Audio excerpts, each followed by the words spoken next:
Video game publisher Riot Games is starting to pay out its $100 million settlement in response to a gender discrimination case.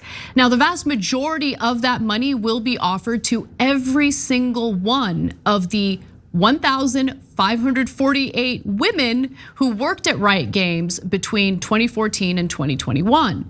The rest of the money will cover legal fees and other expenses. Now, in case you're not familiar with Riot Games, they're pretty profitable. They do real well for themselves. So it's a massive studio that's actually behind multiplayer games like League of Legends and Valorant. Do you ever play Valorant? No. I prefer Valorant over League of Legends. What's your favorite part of it? All of it. Me too. All of it. No, anyway, no. Yeah, no, look, League of Legends is one of the top 3 games in terms of hours spent that I've ever played in my life, but I've never played any of their other games really. Well, they made $2.1 billion in revenue in 2017 alone. That's pretty good. So half of that was from me. They be making the paper, they're making the money. So the settlement, by the way, was finalized in late 2021 and it was approved by a court last summer.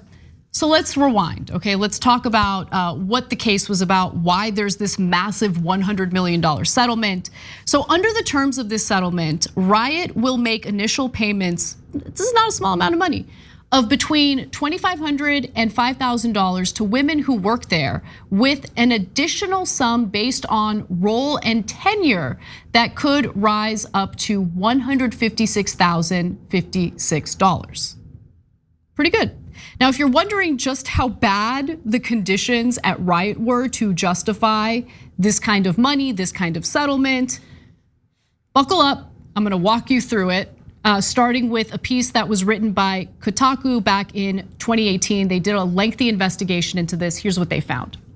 3 women described being groomed for promotions and doing jobs above their title and pay grade until men were suddenly brought in to replace them.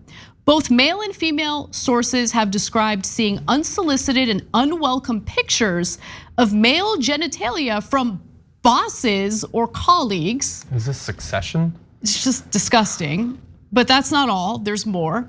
So one woman saw an email thread about what it would be like to penetrate her, in which a colleague added that she'd be a good target to sleep with and not call again. Another said a colleague once informed her, apparently as a compliment, that she was on a list getting passed around by senior leaders detailing who they'd sleep with.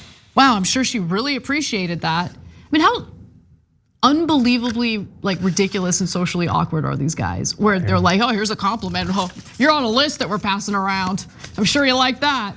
It's similar to some of the Blizzard stuff that had come out. Yeah, that's exactly right. Yeah. Yeah, it's like as bad, I guess, as stereotypical bros are when you get people with, on average, obviously, less social skills. But then they create an environment where they feel like they now get to be the bros. You can overcompensate and be even more toxic. In any event, I'm glad that, or do you have more details? Yeah, other things that were part of this, or complaints that were part of this case and settlement included women, sharing their ideas and getting those ideas rejected. And then when a guy comes in and he says the same thing, proposes the same thing, he's celebrated and his ideas are implemented. It's like those types of situations would pop up, and it was very clear gender-related discrimination. Yeah. I mean, that does sound bad, but imagine if there had been a culture where they would give the ideas that they had, and the guys would reject them out of hand.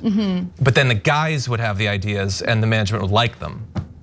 No, but that's exactly what I'm kidding, I was just demonstrating it. Anyway, doesn't it sound better though, people? Anyway, look, I'm very familiar with Riot Games, both this story, it was great reporting by Kotaku that initially unveiled it. I've played thousands of hours of League of Legends. Great game, but the culture has always been toxic in a lot of different ways. It's just one aspect of the toxicity. Yeah. I'm glad that they are getting the money.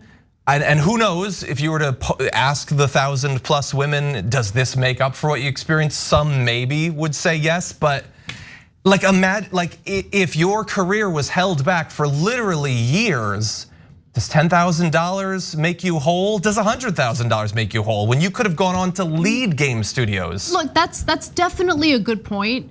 But what I would say is, okay, just to back up a little more to give you a sense of how serious the settlement was. So initially the settlement was for 10 million. Sure. And then the courts looked at that and they're like, no, it's not enough. And they increased it to $100 million. Okay, good. So I give you that context, and I think that context is relevant because what this does is it sends a message not just to Riot Games, but to any one of these gaming studios, gaming companies that might engage in similar practices and think that they can do so with impunity, right? So I say that because I think that it could potentially, and I hope it does, open opportunities for women in the gaming industry. You get what I'm saying? I hope. I do wonder. Like there are not a lot of game companies that are as profitable as League was or Riot was, at least back then. I don't know how popular it is these days.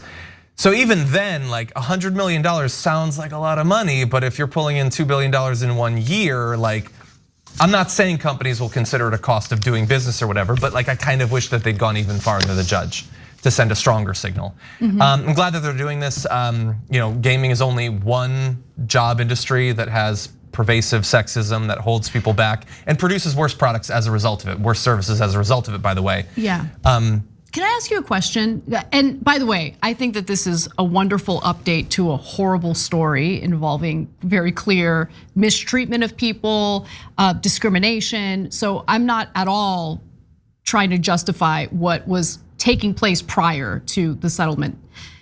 But I am curious what you think about, the gaming industry, historically speaking, has attracted a male workforce, mostly male workforce.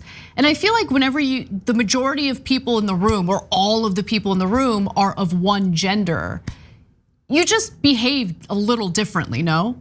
Yeah, I think so. Well, I mean, do you? Yeah, 100%. If I'm hanging out with my girlfriends and it's just us women, we definitely act differently than we would if we're in a mixed gender environment. Sure. So my point is, when more and more women come into the industry and they're part of the company, you have to adjust your behavior. And I just think these guys didn't think, either they didn't think they needed to, or they were just oblivious to how inappropriate their behavior was. Or both. Or both, Or didn't know how to. Exactly. Yes, I agree. I would also add the context though. It's one thing to act differently when you're in like a single gender environment or whatever, but it's also a workplace anyway, which should also modify your behavior. I mean, I think like me and just my guy friends hanging out at like our house, I would assume is gonna be different than at work. I mean, I've read ESPN stories about what transpires in male locker rooms for professional athletes. Like I've heard from the president what locker room talk is like. I'm not even talking about locker room talk. I'm talking about like weird, like, I don't know. No, I get what you're saying, but Riot Games is a massive corporate entity. It's not a high school locker room. No, like, that's not high school. I'm talking about like. Sure, whatever. I'm just saying like, yes, and I think those behaviors should be modified too, but this is a massive pod of programmers and executives and graphic artists. This isn't like a rock and roll or something. Like you're producing entertainment. Like you're programming something. You should be able to be professional. What is it with these kids and their rock and roll? I don't know what music Get you off listen my lawn. to. It's grunge. Okay, it's not grunge, everyone. Anyway. No, I hear you. I hear you. I totally hear you. Yeah. Now, what I like is that I think a lot of people have been seeing that things have been moving in the direction of more equality. There have been some great, very well-received games that have been made in part or in whole entirely by groups of women, single women. Mythic Quest, which is a popular show on Apple TV, set at a game developer, has a ton of women, including women who are acting on the show who have themselves been part of the games industry. And episodes have been focused on aspects of either exploitation of workers in the gaming industry, on sexism in the gaming industry. And so it's good to see that.